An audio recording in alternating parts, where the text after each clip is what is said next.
So next మనకి వచ్చింది ఏంటి, ఎకనామీలో వెరీ ఫేమస్ అప్డేట్ అండి. ఇండెక్స్ ఆఫ్ సర్వీస్ ప్రొడక్షన్ అని చెప్పేసి వార్తల్లో వచ్చింది. మీరు చూసుకున్నట్లయితే ఈ పారిశ్రామిక ఉత్పత్తి సూచిక ఉంటుంది, ఐఐపి అని చెప్పేసి. ఇండస్ట్రియల్ సెక్టార్ యొక్క అభివృద్ధిని ఎవ్రీ మంత్ కొలుస్తాం మనం. అదే సేవా రంగంకి ఉందా అంటే లేదండి. ఎవ్రీ మంత్ మీ సర్వీస్ సెక్టార్ని కొలిచే సూచిక లేనే లేదు. ఆశ్చర్యపోయిన ఇది కరెక్ట్. భారతదేశం యొక్క జాతీయ ఆదాయానికి ప్రధాన వాటాదారు ఎవరు అంటే సేవా రంగం అని చెప్పి చెప్పొచ్చు. అత్యంత కీలకమైన సేవా రంగానికి ఎటువంటి సూచిక లేదు ఇప్పటికీ. సో కాబట్టి ministry of statistics and programme implementation వాళ్ళు తొలిసారిగా సర్వీస్ సెక్టార్కి నెలవారీ సూచిక ఇవ్వబోతున్నారు. It is your syllabus. ఈ సిలబస్లో ఉన్న సేవా రంగం అని చెప్పి సిలబస్లో ఉంది కదా, దానికి అప్డేటు. మీరు పారిశ్రామిక రంగం యొక్క ఉత్పత్తి సూచిక ఏ విధంగా అధ్యయనం చేస్తున్నారో సిలబస్లో ఉంది కాబట్టి రాబోయే రోజుల్లో సేవా రంగం యొక్క సూచిక కూడా మీరు అధ్యయనం చేయాల్సిందే. Why? Because it is part of your syllabus. సిలబస్లో ఉంది కాబట్టి కంపల్సరీ అధ్యయనం చేయాల్సిందే. ఓకే అండి. అన్ఫార్చునేట్లీ ఇంతటి ఇంపార్టెంట్ అంశాన్ని తెలుగు పేపర్స్ కవర్ చేయలేకపోయినాయి. సరే, ఎవ్రీ మంత్స్ ఇవ్వబోతున్నాం మనం, అది మైండ్లో పెట్టుకోండి.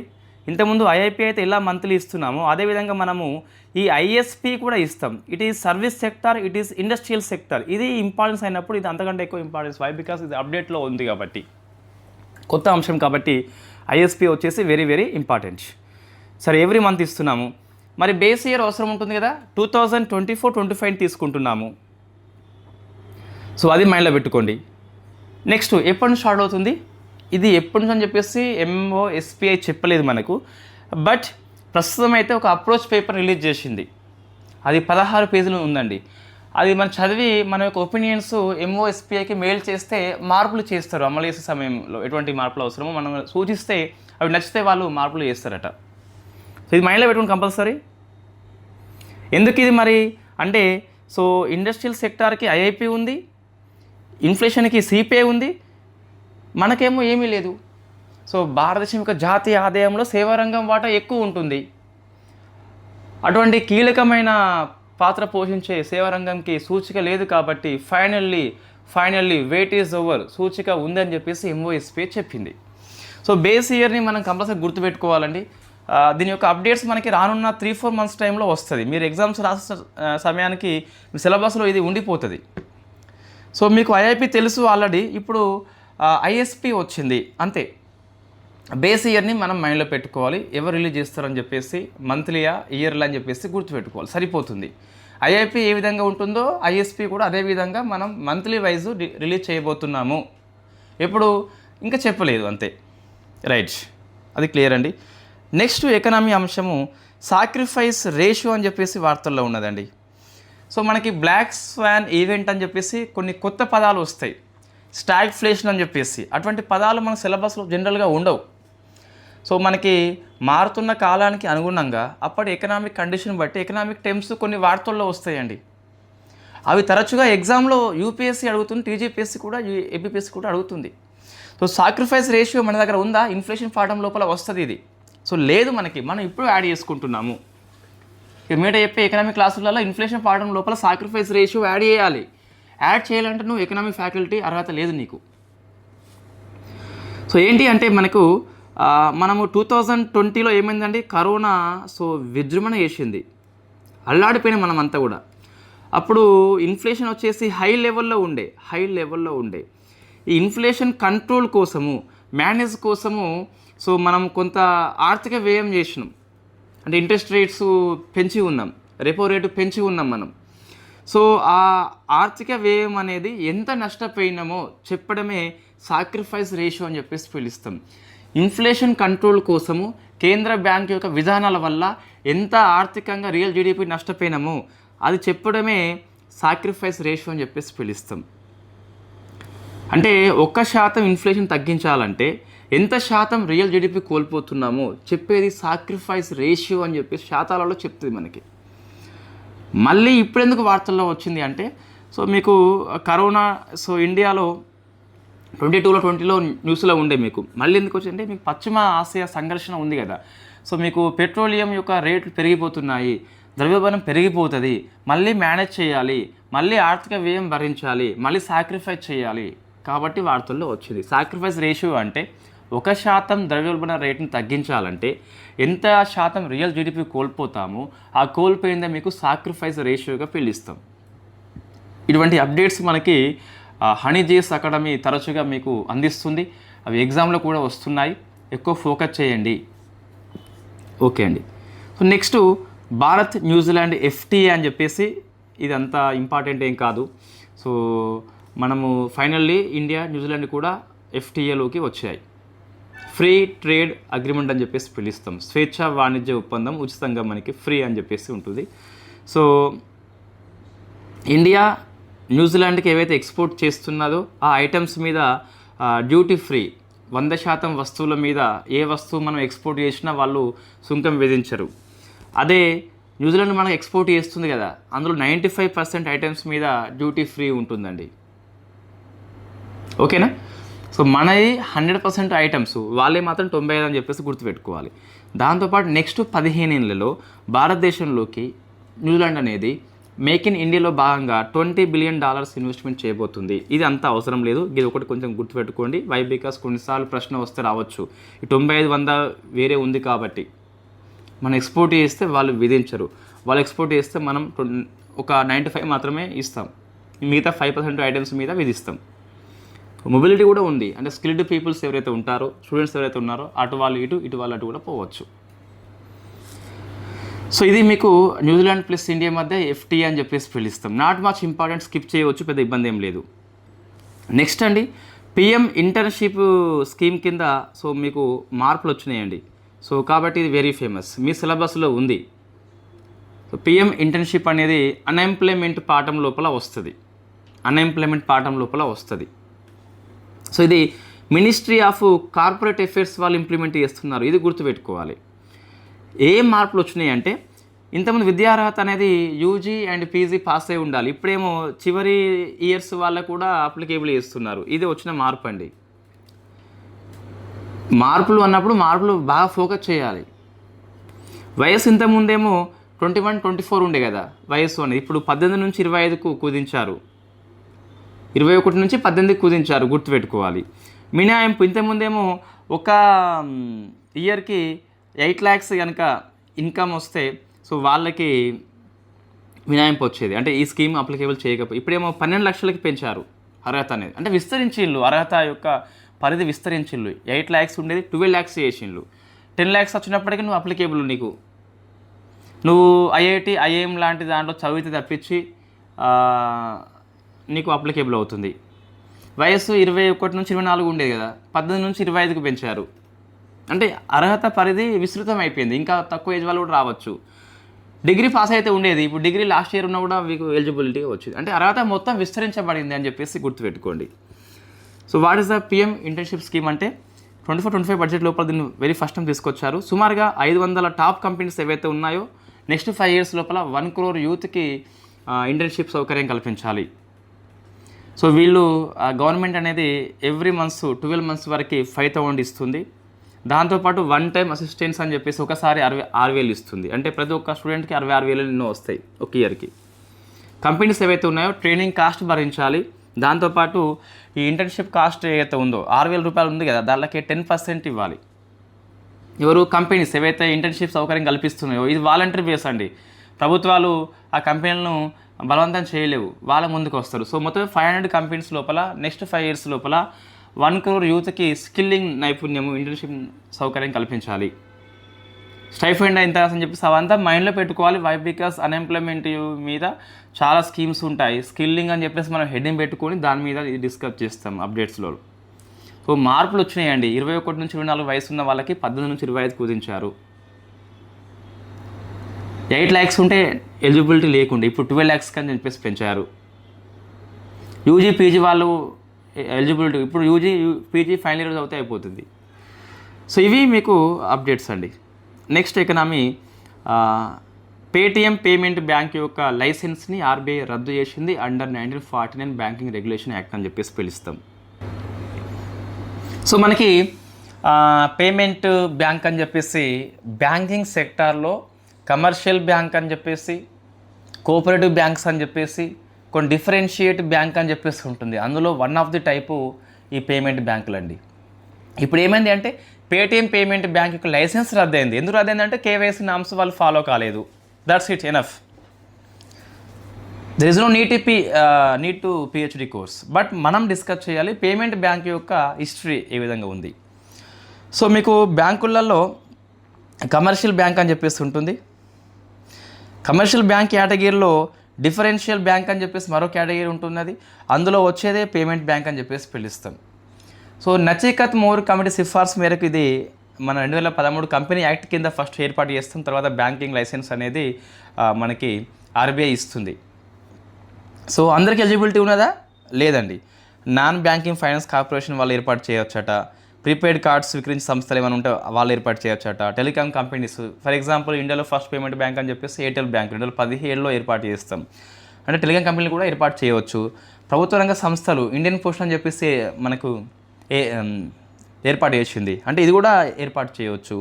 కార్పొరేట్లు కూడా ఏర్పాటు చేయవచ్చు. పేమెంట్ బ్యాంకులను ఎవరు ఏర్పాటు చేయవచ్చు అంటే వీళ్ళందరూ ఏర్పాటు చేయవచ్చు. పేమెంట్ బ్యాంక్ అని చెప్పేసి లైసెన్స్ వచ్చింది అనుకోండి, వీళ్ళు డిపాజిట్స్ తీసుకోవచ్చా? తీసుకోవచ్చు. Only demand డిపాజిట్సే.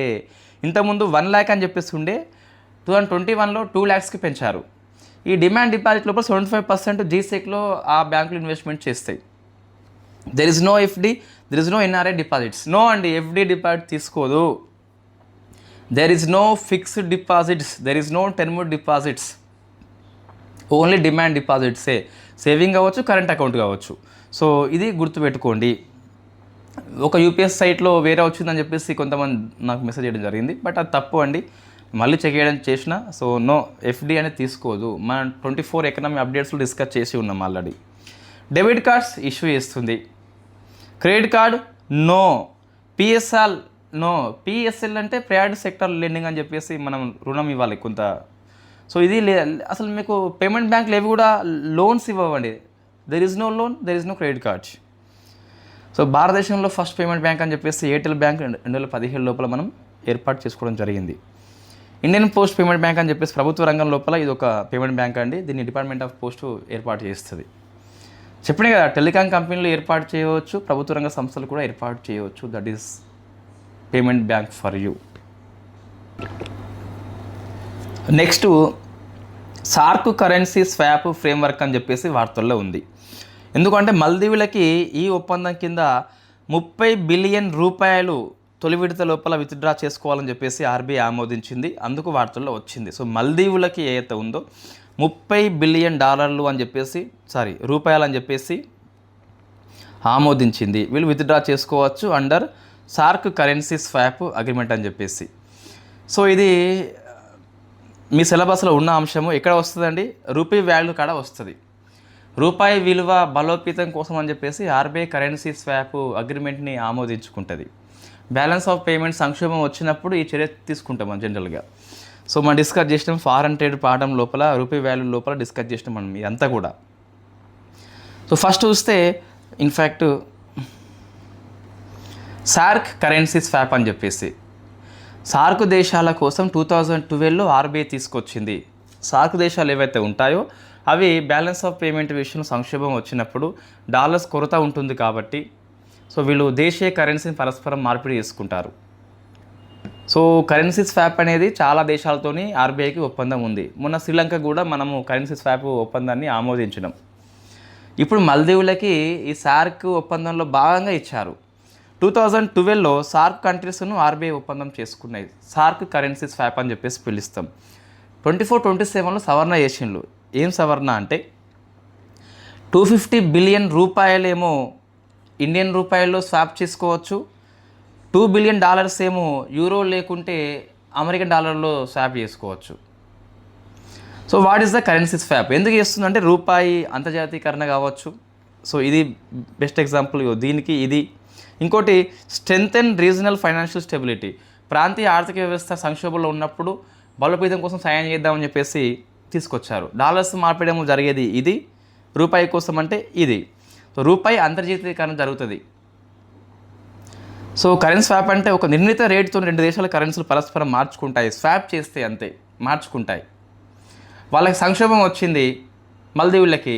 సో మల్దీవులు ఇండియన్ రూపాయల్లోకి ఇప్పుడు చేంజ్ చేస్తున్నారు. దీనివల్ల ఏమవుతుంది, వాళ్ళ సంక్షోభం అనేది తగ్గుతుంది, దాంతోపాటు రూపాయి అంతర్జాతీకరణ కూడా అవుతుంది. సో నిబంధనలు అనేవి మారవండి. ఎందుకు అంటే వీళ్ళు నిర్ణీత రేటుతో ముందు ఒప్పందం చేసుకుంటారు కాబట్టి మార్కెట్ రిస్క్ కూడా ఉండదు. వీళ్ళు స్వాప్ చేసుకున్నారు, రూపాయి విలువ ఎంతో ఉన్నది, మళ్ళీ తిరిగి చెల్లించాలి వీళ్ళు, అప్పుడు మారదా? మారదు అండి, మారదట. సో అంటే మార్కెట్ రిస్క్ కూడా మీకు ఉండదండి. వీళ్ళు ఒక ఒప్పందం చేసుకుంటారు, ఆ ఒప్పందం ప్రకారం చెల్లిస్తారు మళ్ళీ. అంటే మార్కెట్ యొక్క ఎఫెక్ట్ అనేది ఈ ఒప్పందం మీద పనిచేస్తా అంటే లేదు అని చెప్పాలి. ఓకే, మన రూపీ వాల్యూ పాఠం లోపల దీన్ని మళ్ళొకసారి అప్డేట్ చేద్దాం ఎకనామీ అప్డేట్స్ క్లాసులలో. నెక్స్ట్ సెన్సెస్ అని చెప్పేసి మనం డిస్కస్ చేస్తున్నాం కదా అప్పుడప్పుడు. నీకు సందేహాలు ఉంటే టోల్ ఫ్రీ నెంబర్కి ఫోన్ చేయవచ్చు, 1850 అని చెప్పేసి పిలుస్తాం. మనం ఇంతకుముందు డిస్కస్ చేసినామండి డెమోగ్రఫీ పాఠం లోపల. 1872లో ఈ లార్డు మొయో కాలం లోపల ఫస్ట్ టైం జనాభా లెక్కలు చేస్తాం. 1881లో రిప్పన్ టైంలో ఎవ్రీ 10 yearsకి కండక్ట్ చేస్తున్నాం. 2027 అనేది 16th సెన్సెస్. ఆఫ్టర్ ఇండిపెండెన్స్ చూస్తే 8th అండి. It is first digital census, నీకు నువ్వే కూడా చేసుకోవచ్చు. 1931 తర్వాత ఓబీసీ లెక్కలు తొలిసారిగా తీస్తున్నారు. 2 దశలో జరుగుతాయి. ఒకటేమో హౌస్ లిస్టింగ్ అని చెప్పేసి పిలుస్తాం, సెకండ్ది పీపుల్స్ అని చెప్పేసి పిలుస్తాం. అంతా మనం డిస్కస్ చేసినాం, మళ్ళీ ఇక్కడ అవసరం లేదు. మీకు మంత్లీ మ్యాగజైన్లో రాస్తా కాబట్టి ఇదంతా ప్లేస్ వదిలిపెట్టేసిన, ఇప్పుడు రాయలేదు టైం లేక. సో నెక్స్ట్ అండి, రీకన్స్టిట్యూషన్ ఆఫ్ నీతి ఆయోగ్ అని చెప్పేసి, అంటే నీతి ఆయోగ్ యొక్క మెంబర్స్లో మార్పు వచ్చింది. నీతి ఆయోగ్ యొక్క అప్డేట్స్ కాదండి ఇది, నేను చెప్పేది అప్డేట్స్ అంటే మీ సిలబస్కి మారాలి.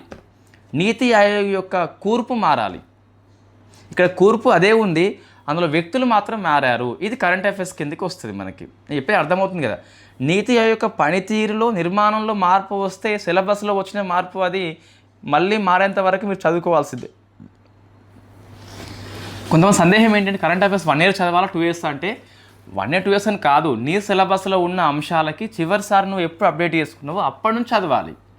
అదే అవార్డ్స్ సబ్మిట్స్ లాంటివి అయితే 1 yearకి మనం టైం పెట్టుకోవచ్చు. కానీ economy, polity, SNT, geography, history ఇవి సబ్జెక్ట్స్ అండి. దీంట్లో అప్డేట్స్కి ఇంత టైం అంటూ ఉండదు. నువ్వు చివరిసారి ఎప్పుడు అప్డేట్ చేసుకున్నావో అప్పటి నుంచి మళ్ళీ ఇంతవరకు అన్నీ అప్డేట్ చేసుకోవాల్సిందే. చెప్పే అర్థమవుతుంది నేను చెప్పేది. సిలబస్లో ఉన్న అంశానికి అప్డేట్స్ వేరు, కరెంట్ అఫైర్స్ అప్డేట్స్ వేరు. ఇప్పుడు నీతి ఆయోగ్లో మారిందేంటి, పనితీరు మారలేదు, నిర్మాణం మారలేదు, కేవలం ఆ వ్యక్తులు మారారు అంతే. వ్యక్తులు సిలబస్ మారినట్టు కాదు. బట్ ఇది మనం గుర్తుపెట్టుకోవాలి, కరెంట్ అఫైర్స్లో వస్తే రావచ్చు. సో ఎవరు మారిళ్ళు, వైస్ చైర్పర్సన్ అని చెప్పేసి అశోక్ కుమార్ లహరికి ఇచ్చిళ్ళు. ఓకేనా, క్యాబినెట్ మినిస్టర్ ర్యాంక్ హోదా వస్తుంది వైస్ చైర్పర్సన్కి. సో అశోక్ కుమార్ లాహిరి ఎవరు, present West Bengal MLA, Balurghat యొక్క నియోజకవర్గం ఎమ్మెల్యే. ఇది గుర్తుపెట్టుకోవాలి, క్వశ్చన్ డెప్త్గా వచ్చినప్పుడు ఇవ్వచ్చు. ఇతను 15వ ఆర్థిక సంఘం యొక్క మెంబర్గా కూడా పనిచేసిండండి. ఇది కూడా వెరీ వెరీ ఫేమస్, ఇంపార్టెంట్. సభ్యులుగా మొత్తము మీకు ఫుల్ టైము 5 ఉంటారు కదా, అందులో రాజీవ్ గౌబాని కంటిన్యూ చేసిండ్రు, మిగతా 4 మార్చిండ్లండి. ఒకరు గోవర్ధన్ దాస్, ఎం శ్రీనివాస్, ఆచార్య కేవి రాజు, రాజీవ్ గౌబా అని చెప్పేసి ఇతను కంటిన్యూ చేయడం జరుగుతుంది. ఇది మనం కంపల్సరీ గుర్తుపెట్టుకోవాలి. ఇంకొక వ్యక్తి ఏమో సో అబ్బాయి కరణ్ దికర్ అని చెప్పేసి ఉన్నాడు. సో ఇక్కడ మొత్తం 5 రాజీవ్ గౌబా కంటిన్యూ చేస్తున్నాం, మిగతా 4 మార్చినాం మనం. నిర్మాణంలో మార్పు కాదు, జస్ట్ ఆ వ్యక్తులను మార్చినాం అంతే. ఎక్సాఫిషియో స్పెషల్ ఇన్వైట్ లోపల వాళ్ళే ఉన్నారు, ఎటువంటి మార్పు రాలేదు. అశోక్ కుమార్ లహరి గుర్తుపెట్టుకోవాలి. ఈ 4 పేర్లు గోవర్ధన్ దాస్ అని చెప్పేసి, ఎం సీను, రాజు, రాజీవ్ గౌబా, అభయ్, ఈ 5 పేర్లు మనకి అవసరం ఉంటుంది. సో ఇది నీతి ఆయోగ్ గురించి మీకు మన నోట్స్ ఏదైతే ఉందో దానికి తీసుకున్నాము. సో చైర్పర్సన్ ఎక్సాఫిషియో పిఎం ఉంటాడు, వైస్ చైర్పర్సన్ క్యాబినెట్ ర్యాంక్ హోదా ఉంటుంది. సుమన్ కే బేరీ ప్లేస్లో మనకి ఇన్ఫ్యాక్ట్ అశోక్ కుమార్ లాహిరి రావడం జరిగింది. సిఈఓ బివి సుబ్రహ్మణ్యం ఉన్నాడు, ఇతను మారలేదు. ఇక్కడ చూస్తే ఫుల్ టైం మెంబర్స్ ప్రజెంట్ 5 ఉన్నారండి, ప్రజెంట్ 5 ఉన్నారు. ఇందులో రాజీవ్ గౌబా ఉన్నాడు కదా, మిగతా 4 తీసిపడేసిండ్రు. పార్ట్ టైం మ్యాక్సిమం 2 ఉంటారు. ఎక్సాఫిషియో మారలేదు, వీళ్ళే ఉన్నారు. స్పెషల్ ఇన్వైట్ కూడా మారలేదు. సో ఇది ఆర్బీఐ కూర్పు గురించి అండి, ఒకసారి చూసుకోండి. మనం డిస్కస్ చేసిన ఇంతకుముందు చాలాసార్లు, మళ్ళీ ఇక్కడ అవసరం లేదు. కౌన్సిల్స్ ఇదంతా డిస్కస్ చేయడం జరిగింది. నెక్స్ట్ స్పేస్ అండి. ఆర్టెమిస్ ఒప్పందం మీద 63rd మెంబరు సంతకం చేసింది, దట్ ఈస్ జోర్డన్.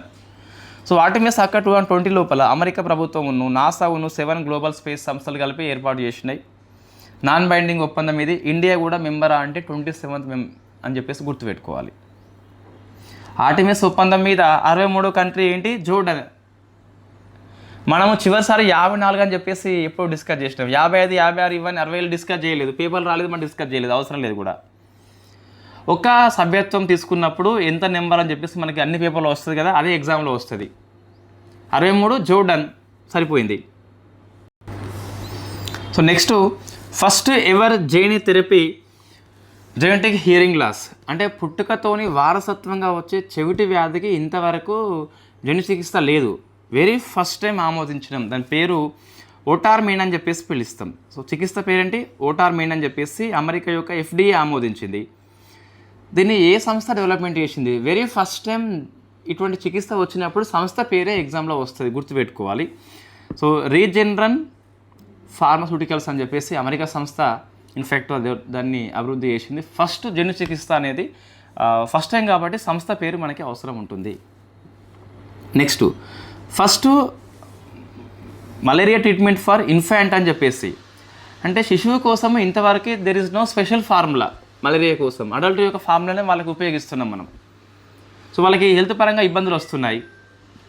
సో అట్లా అని చెప్పేసి ఇప్పుడు వెరీ ఫస్ట్ టైం WHO ఆమోదించింది మనకి.